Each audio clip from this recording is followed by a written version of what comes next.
Hello दोस्तों, नमस्कार। आइए स्टार्ट करते हैं 19 दिसंबर का एडिटोरियल। टाइटल है लेजिस्लेटिव डिक्लाइन। जहां पर डिक्लाइन जो है वो तो होगा नाउन और लेजिस्लेटिव है वो होगा एडजेक्टिव।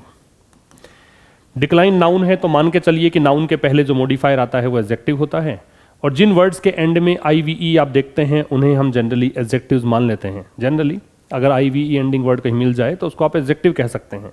लेजिस्लेटिव का मतलब हो गया लेजिस्लेशन से संबंधित, विधायिका से संबंधित, कानून बनाने से संबंधित, ठीक है।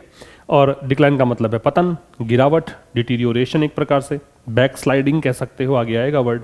तो इसका मतलब ये हुआ कि पतन है किस चीज़ का, लेजिस्लेशन का पतन है, विधेयक जो विधायिका है उसका पतन है। मतलब उसके अंदर देखिए 3 अंग होते हैं, एक लेजिस्लेटिव होता है, एक जुडिशियरी होता है, एक एग्जीक्यूटिव होता है। एग्जीक्यूटिव का मतलब कार्यपालिका जो सरकार है, जुडिशियरी मतलब कोर्ट इत्यादि, और जो लॉ मेकिंग जो एक संस्था है उसको हम क्या कहेंगे, लेजिस्लेटिव कहेंगे। तो उसका पतन है। किसको लेकर लिखा गया है? Governments actions and disregard for deliberative democracy. Government actions, government के एक्शंस को लेकर कि गवर्नमेंट ने कुछ यहाँ पे कदम उठाए हैं, एक्शंस लिए हैं। एंड डिसरिगार्ड, डिसरिगार्ड का मतलब यहाँ पे है इग्नोरिंग, एक प्रकार से उपेक्षा करने की जो चीज़ है उसको बोलते हैं डिसरिगार्ड, है ना। इनडिफरेंस कह दो, डिसरिगार्ड है इसका मतलब आप अनदेखा कर रहे हो किसी चीज़ को, आप उसके बारे में सोच ही नहीं रहे हो। तो गवर्नमेंट के एक्शंस और जो अनदेखी है या उपेक्षा है किसके लिए, डेलिबरेटिव डेमोक्रेसी। डेमोक्रेसी तो लोकतंत्र होता है ना। डेलिबरेटिव क्या होता है? डेलिबरेटिव मतलब जिसमें थॉटफुल कंसिडरेशन होता है, तो इसको आप कहेंगे involving thoughtful consideration. Involving thoughtful consideration, इससे क्या कहा जाएगा? डेलिबरेटिव का मतलब तो हो गया जिसमें कि विचार विमर्श हो। डेमोक्रेसी का मतलब क्या हो गया? लोकतंत्र। तो डेमोक्रेसी लोकतंत्र है, और लोकतंत्र कैसा है? डेलिबरेटिव है। वो लोकतंत्र जिसमें चर्चा एक मुख्य अंग होता है। वो डेमोक्रेसी जिसमें वाद विवाद हो सकता है, डिबेट हो सकती है, ठीक है। विपक्ष है उसकी सुनी जाए, ठीक है। जो जैसे पार्टी है जो भी सत्ता में है वो कुछ कह रही है, वो कोई बिल लेकर आ रही है, कोई भी नया एक प्रोविजन लेकर आ रही है, उसके बारे में अगर विपक्ष असहमत है तो उसके बारे में जो बातें करेगा उसको सुनने की हिम्मत हो, ऐसा लोकतंत्र। तो क्या कहना चाह रहा है ये एडिटोरियल है गवर्नमेंट के एक्शंस को लेकर, कि गवर्नमेंट ने जो यहाँ पे कदम उठाए हैं उसको लेकर, एक्शंस लिए हैं उसको लेकर, और साथ में है डिसरिगार्ड फॉर डेलिबरेटिव डेमोक्रेसी, और जो ऐसा लोकतंत्र जिसमें चर्चा परिचर्चा चलती है उसकी जो उपेक्षा की जा रही है उसको लेकर एडिटोरियल लिखा गया है। जिन वर्ड्स के एंड में क्रेसी आता है वो सब एब्स्ट्रैक्ट नाउन की कैटेगरी में जाते हैं। थोड़ी बहुत बातें जो बताता रहता हूँ याद रखा करो, याद नहीं रहेगी इसलिए आप लिखा करो उस चीज़ को, ठीक है। याद तो रहेगी नहीं, ऐसा तो है नहीं कि आपने बस सुन लिया और याद रह जाएगा हमेशा, तो इसलिए आप इसको लिख लिया करो और बार बार में रिवाइज किया करो, और तब तक मत छोड़ो उस चीज़ जब तक कि उसको आप परमानेंट मेमोरी में नहीं स्थापित कर लेते हो। जब तक कि आपकी परमानेंट मेमोरी में वो चीज़ नहीं चली जाए तब तक आपको उसको बार बार में देखना है, बार बार में पढ़ना है, बार बार में रिवाइज करना है। तो क्या कहना चाहता है? लेजिस्लेटिव डिक्लाइन, ये इसका टाइटल हो गया। ये लिखा गया गवर्नमेंट के एक्शंस और डिसरिगार्ड को लेकर, और डिसरिगार्ड किसको लेकर है? डेलिबरेटिव डेमोक्रेसी को लेकर। क्लियर? अब देखिए आगे कह रहा है denial of legislative debate furthers. Further का मतलब यहां पे है प्रमोट करना, या आप इसे कहेंगे डेवलप करना। बैक स्लाइडिंग एक वर्ड है, बैक स्लाइडिंग का मतलब वही है जो कि आपने देखा था डिक्लाइन, ठीक है। बैक स्लाइडिंग एक प्रकार से डिक्लाइन ही है, गिरावट है, पतन है, ठीक है। इसको आप बैक स्लाइडिंग को ये भी कह सकते हो कि आप इसके अंदर मूविंग बैक होता है, मतलब एक प्रकार से आप वापस से पीछे हटते हो, ठीक है। रिट्रीटिंग कह सकते हो। पतन होने का मतलब डीजेनरेट होता है, इसको आप डीजेनरेट भी कह सकते हो, डीजेनरेट, ये इसका मतलब है। तो ये लिखा गया है डिनायल। डिनायल का मतलब होता है इनकार। इनकार किसका? लेजिस्लेटिव डिबेट का।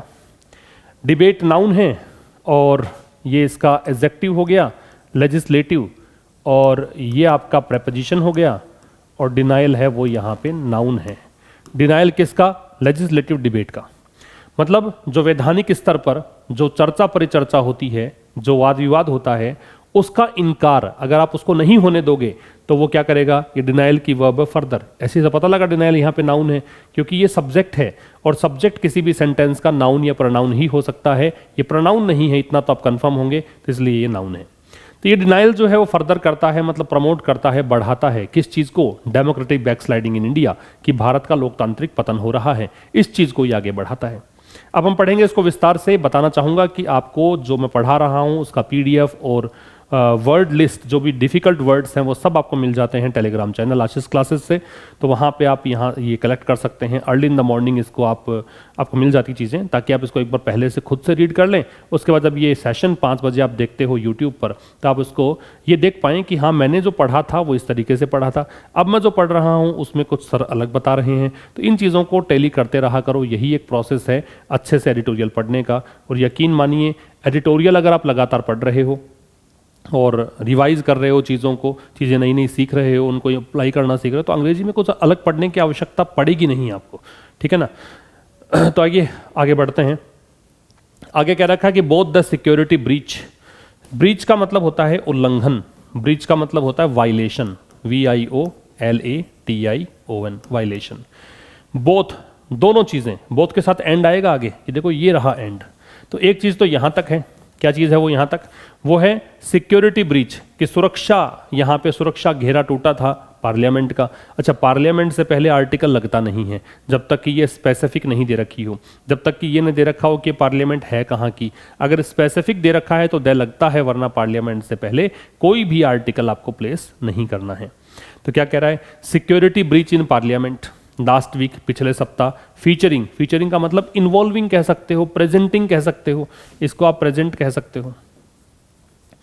तो वो सुरक्षा उल्लंघन या सुरक्षा टूटना पार्लियामेंट में पिछले सप्ताह, जिसमें क्या चीजें प्रेजेंट हुई थी, थिएटरिकल अटेम्प्ट, जैसे कि आप सिनेमा में देखते हो इस प्रकार के प्रयास, वैसा प्रयास, थिएटरिकल, रंगमंच से संबंधित अटेम्प्ट, प्रयास, किसके द्वारा, इंडिविजुअल्स, कुछ लोगों के द्वारा, to highlight an issue, highlight का मतलब हो गया उजागर करने के लिए या प्रदर्शित करने के लिए, दिखाने के लिए, एन इश्यू एक मुद्दा, मुद्दा कौन सा, पब्लिक इंपॉर्टेंस का, जो लोक महत्व का विषय है ना, और वो विषय क्या था, अनएम्प्लॉयमेंट। और दूसरा, union government response, union government की प्रतिक्रिया। ये दोनों ही मुद्दे जो हैं हैव बीन, रहे, डीपली प्रॉब्लमेटिक, बहुत ज्यादा समस्याकारी, ठीक है। प्रॉब्लमेटिक एडजेक्टिव है इसमें, और एडजेक्टिव को मॉडिफाई करता है एडवर्ब, तो डीपली एडवर्ब है। फिर समझना दोनों चीजें, एक तो पिछले सप्ताह तो पार्लियामेंट में सुरक्षा टूटी है, ठीक है, उसमें क्या था, उसमें थिएट्रिकल अटेम्प्ट किया गया, एक जैसे सिनेमा में अटेम्प्ट किया जाता है, जैसे मूवीज में आप देखते हैं, वैसा एक प्रयास किया गया। थिएट्रिकल यहाँ पे अगर वर्ड कैटेगरी की बात करोगे तो एडजेक्टिव है, और ये यहाँ पे नाउन है, ठीक है।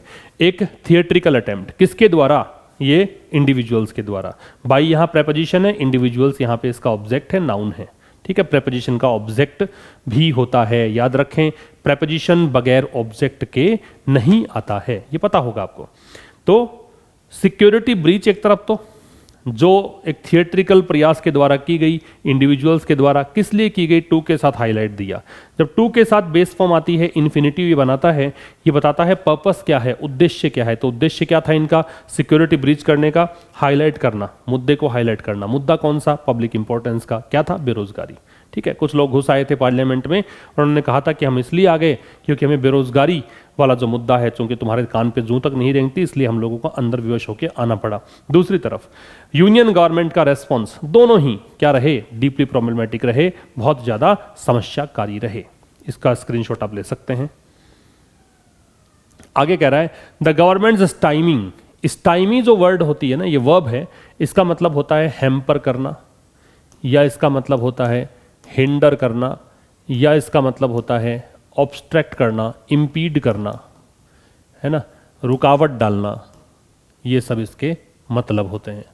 तो क्या कह रहा है, गवर्नमेंट स्टाइमिंग ऑफ एनी डिबेट, तो गवर्नमेंट के द्वारा जो रुकावट डाली गई, किसमें, किसी भी डिबेट में, ओवर दिस इश्यू, इस मुद्दे को लेकर, ओवर का मतलब है रिलेटेड टू, ओवर का मतलब यहां पे है रिलेटेड टू, दिस इश्यू, इस मुद्दे पर पार्लियामेंट में, संसद में, and the chair records, chair का मतलब जो वहां पे चेयरमैन है, मतलब जो चेयर पर आसीन है, अध्यक्ष है ना, तो उसका रिकॉर्ड्स, रिकॉर्ड्स का मतलब एक प्रकार से किसी चीज को डील करना। डील कैसे किया इन्होंने इस समस्या को डील करना, रिकॉर्ड्स है यहाँ पे। रिकॉर्ड्स वैसे सहारा भी होता है, ऑप्शन भी होता है, इसका मतलब रिकॉर्ड्स का मतलब है कैसे आपने उसको डील किया, टैकल किया, हैंडल किया। अनप्रेसिडेंटेड हाई नंबर, अनप्रेसिडेंटेड का मतलब होता है अभूतपूर्व, मतलब that has not happened earlier, जो पहले कभी घटित नहीं हुआ है उसे हम कहेंगे क्या, अनप्रेसिडेंटेड, अभूतपूर्व, ठीक है, एडजेक्टिव है ये। तो इन्होंने क्या किया, बहुत बड़ी संख्या में सस्पेंशन, मतलब बहुत बड़ी संख्या में सस्पेंड कर दिया गया ऑपोजिशनल लेजिस्लेटर्स, मतलब जो विपक्षी पार्टी के विधायक हैं उनको, फॉलोइंग देयर डिमांड, किसके बाद, फॉलोइंग का मतलब है आफ्टर, किसके बाद, उनकी डिमांड के बाद। देयर पॉजेसिव एडजेक्टिव है, डिमांड नाउन है। क्या डिमांड थी, फॉर अ स्टेटमेंट, एक ज्ञापन देने की, है ना, कि आप ज्ञापन दीजिए इन द हाउसेज, सदन में, एंड ए डिबेट, और इस पर वाद विवाद कीजिए। हैव बीन, अब ये रहा दोनों चीज़ें, एक तो गवर्नमेंट की जो टाइमिंग है ये, और एक उनका जो वहाँ का चेयरपर्सन है, अध्यक्ष है, उसकी जो प्रतिक्रिया है, ये दोनों have been in line with, ये रहे हैं। इन लाइन विद का मतलब होता है इन अकॉर्डेंस विद, मतलब इसके अनुसार, इन अकॉर्डेंस विद, किसके अनुसार, इट्स डिसरिगार्ड, कि इन्होंने इसकी क्या की है, उपेक्षा की है। इट्स है पॉजेसिव एडजेक्टिव, डिसरिगार्ड है नाउन। फॉर डेलिबरेटिव डेमोक्रेसी, और किसकी उपेक्षा है ये, वही ऐसा लोकतंत्र जिसमें वाद विवाद होता है उसकी उपेक्षा। फिर समझना, गवर्नमेंट की जो टाइमिंग है, ठीक है, ये टाइमी जो वर्ब है ना, ये वाली, इसके साथ आईएनजी लगाया है, समझना ध्यान से। तो गवर्नमेंट की जो टाइमिंग है किसी भी डिबेट की, किसको लेकर, पार्लियामेंट में इस मुद्दे को लेकर, और जो चेयर का रिकोर्स है, चेयर का जो एक कह सकते हो रेस्पॉन्स है, कैसे उसने डील किया इस प्रॉब्लम को, कि वहाँ के जो सभापति हैं, जो अध्यक्ष है सदन के, उसने बहुत बड़ी संख्या में क्या कर दिया, ऑपोजिशन लेजिस्लेटर्स को, लेजिस्लेटर होते विधायक, इनको कर दिया निलंबित, ठीक है। किसके बाद, उनकी डिमांड के बाद। डिमांड क्या थी, हाउसेज में स्टेटमेंट की डिमांड थी कि आप दोनों सदनों में स्टेटमेंट दो इसके लिए, और एक डिबेट आयोजित की जाए। ये दोनों ही चीज़ें, गवर्नमेंट की टाइमिंग और इनका रिकोर्स, दोनों ही किसके अकॉर्डिंग है, ये वैसा ही है कि आप ऐसे लोकतंत्र का पतन कर रहे हो, ऐसे लोकतंत्र की उपेक्षा कर रहे हो जो वाद विवाद पे चलता है, जो पक्ष प्रतिवाद, जो पक्ष है विपक्ष है, उन दोनों की चर्चा से चलता है। इसका स्क्रीनशॉट ले सकते हैं आप। आगे कह रहा है as many as 78 opposition members of parliament were suspended. देखो एज मैनी एज क्यों लगाया, वैसे तो मैनी से ही काम चल जाता है ना, और आपने देखो यहाँ पे संख्या और दे रखी है, फिर तो मैनी भी लगाने की जरूरत नहीं है, क्योंकि मैनी का मतलब तो अनेक होता है, ठीक है। उसके बाद तो आपको संख्या लगाने की जरूरत ही नहीं पड़ती है। तो ये संख्या चूंकि ज़्यादा है, चूंकि ये इम्फेटिक वे में है, थोड़ा जोर दिया जा रहा है कि देखो इतनी बड़ी संख्या में सस्पेंड कर दिया गया, इसलिए यहाँ पे 78 के साथ एज मैनी एज लगाया गया, ठीक है। आपको पता होना चाहिए कि मैनी जो है ना पॉजिटिव डिग्री होती है, इसकी कंपैरेटिव डिग्री होती है मोर, इसकी सुपरलेटिव होती है मोस्ट। इसी प्रकार से मच होता है, मच की डिग्री कंपैरेटिव मोर होती है और सुपरलेटिव होती है मोस्ट, ठीक है, याद रखा। ये जब पॉजिटिव डिग्री है दोनों, चूंकि एज के बीच में और सो एज के बीच में हमेशा ही डिग्री कौन सी आती है, पॉजिटिव आती है, याद रखिए। यहाँ भी पॉजिटिव डिग्री आएगी और यहाँ भी पॉजिटिव डिग्री आएगी, तो ये डिग्री पॉजिटिव है, मैनी दे रखा है, ठीक है, यहाँ मैनी आ रहा है। तो as many as 78 opposition members of parliament were suspended, ये पैसिव है, बी के साथ थर्ड फॉर्म है। तो 78 विपक्षी सदस्यों को, संसद के विपक्षी सदस्यों को सस्पेंड कर दिया गया। कब की बात है, मंडे की। पर्टिकुलर डे है, क्या है, पर्टिकुलर डे है। तो पर्टिकुलर डे हो या डेट हो, चाहे कोई आप पर्टिकुलर डे की बात करते हो या डेट की बात करते हो, कहने का मतलब ये है कि जिस डे की हम बात कर रहे हैं वही डे होना चाहिए, जिस डेट की बात कर रहे हैं वो डेट होनी चाहिए। तो किसका प्रयोग करते हैं, ऑन लगाते हैं, ठीक है। तो पर्टिकुलर डे या डेट होगा तो क्या लगाते हैं, ऑन लगाते हैं, इसलिए ऑन लग गया। तो कह रहा है 78 मेंबर्स जो पार्लियामेंट के हैं उनको सस्पेंड कर दिया गया मंडे को। 14 मोर वर सस्पेंडेड अर्लियर, और 14 और मेंबर्स को क्या कर दिया गया, सस्पेंड कर दिया गया। अर्लियर मतलब पहले, इसका एंटोनिम होता है लाइटर। क्या होता है, लाइटर। ये टाइम में बाद में, ये टाइम में पहले। तो 14 और मेंबर्स को पहले भी कर दिया गया था, तो 78 और 14 कितने हो गए, 92, टोटल 92 को कर दिया गया। एंड नियरली मैचिंग, नियरली मतलब लगभग, मैचिंग मतलब ये टेली कर सकते हो आप इसको ये संख्या मैच किससे कर रही है, ये संख्या मैच कर रही है 94 सस्पेंशन से, 94 सस्पेंशन ओवरऑल, कुल मिलाकर। कब से, सिंस 2014, मतलब 2014 से लेकर आज तक टोटल मेंबर्स ही कितने थे, 94। और इन 2 बार में ही कितने कर दिए 92, है ना। प्रायर के साथ 2 लगता है, प्रायर 2 का मतलब है इससे पहले, इस सत्र से पहले, इस सेशन से पहले, ठीक है। प्रायर के साथ 2 लगता है तो आपको पता होना चाहिए जूनियर के साथ, या फिर मैं कहूँ सीनियर के साथ, या इन्फीरियर के साथ, या सुपीरियर के साथ, या फिर प्रायर के साथ, या एंटीरियर के साथ, और या फिर पोस्टीरियर के साथ। इन सब के साथ में दोस्तों लगाते हैं क्या 2। जूनियर 2 होता है, सीनियर 2 होता है, इन्फीरियर 2 होता है, सुपीरियर 2 होता है, प्रायर 2 होता है, एंटीरियर 2 होता है, पोस्टीरियर 2 होता है, ठीक है। इन दोनों का मतलब ये कनिष्ठ है, ये वरिष्ठ है, ये घटिया है, ये श्रेष्ठ है, ये प्राथमिक है, पहले वाला है, ये पहले वाला, ये बाद वाला, एंटीरियर पहले वाला, पोस्टीरियर बाद वाला। इसका स्क्रीनशॉट ले सकते हैं आप। फिर कह रहा है अनलाइक। अनलाइक का मतलब होता है ऑपोजिट, ऑपोजिट टू, इसके विपरीत। किसके विपरीत?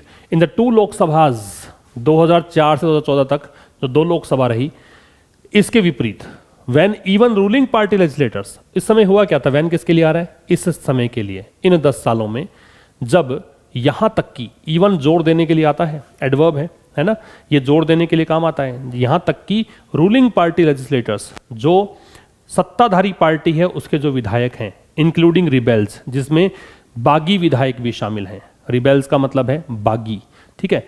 इंक्लूडिंग प्रेपोजिशन होता है, और प्रेपोजिशन के बाद दोस्तों क्या लगाते हैं? ऑब्जेक्ट। तो ये रिबेल्स क्या है? ऑब्जेक्ट है। क्लियर है?